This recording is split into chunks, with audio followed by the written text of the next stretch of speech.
The blue sky seemed to descend like a blanket, and I couldn't say anything.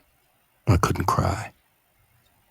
I just remembered his face, a bright, blunt, handsome face, and his weariness, which he wore like his skin, and the way he said "road" for road.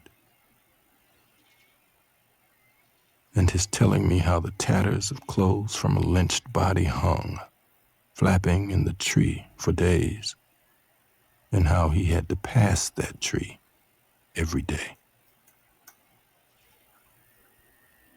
Medgar. Gone.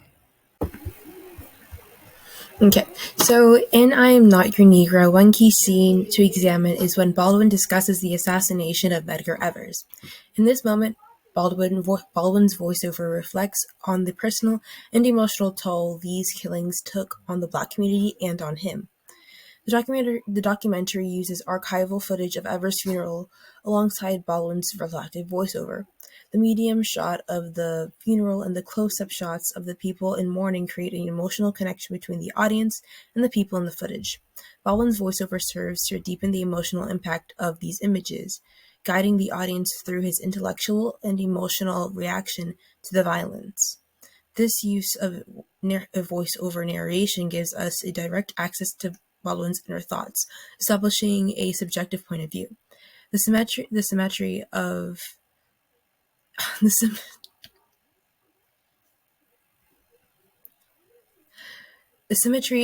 the framing in the I'm sorry. It's not funny. Okay. The symmetry in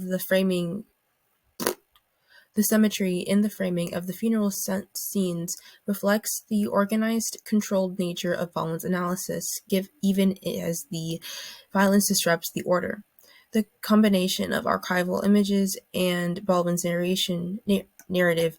I'm starting that whole thing over. I'm sorry, Books. Okay. The symmetry of the framing. The symmetry.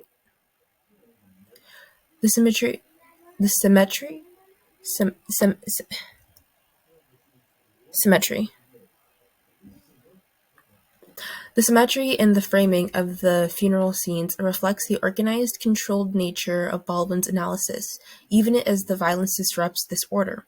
The combination of archival images and Baldwin's narrative forces us to confront the deep, systematic racial issues Baldwin addresses, providing an intimate and critical view of history.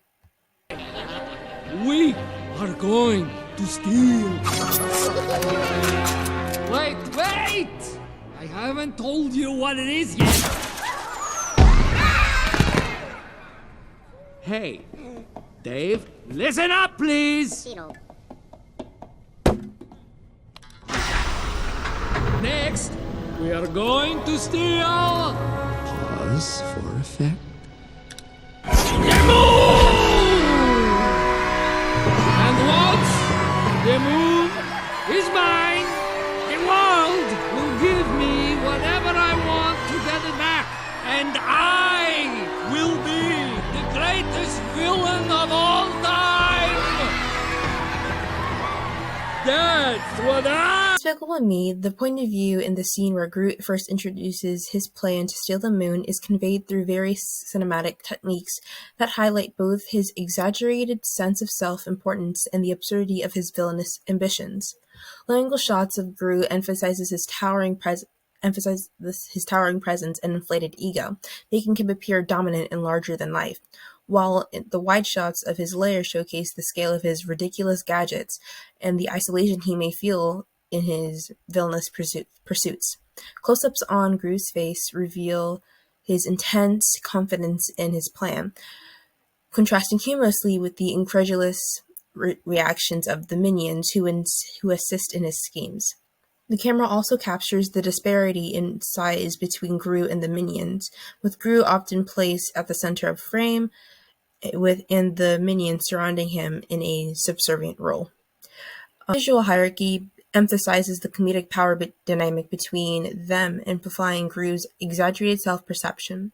Quick cuts between Gru's serious expressions and the minions' confused looks reinforce the humor of the situation, while the spatial relationship and the camera movements further emphasize the disconnect between Gru's grand vision and the reality of his ridiculous plans. The use of these techniques in combination help establish Gru as a comically overconfident villain whose actions, though seemingly are grand, are ultimately played for laughs. Goddamn bartender from Timbuktu to Portland, Maine. Or Portland, Oregon, for that matter. Thank you for saying so. Here's to 5 miserable months on the wagon and all the irreparable harm that it's caused me.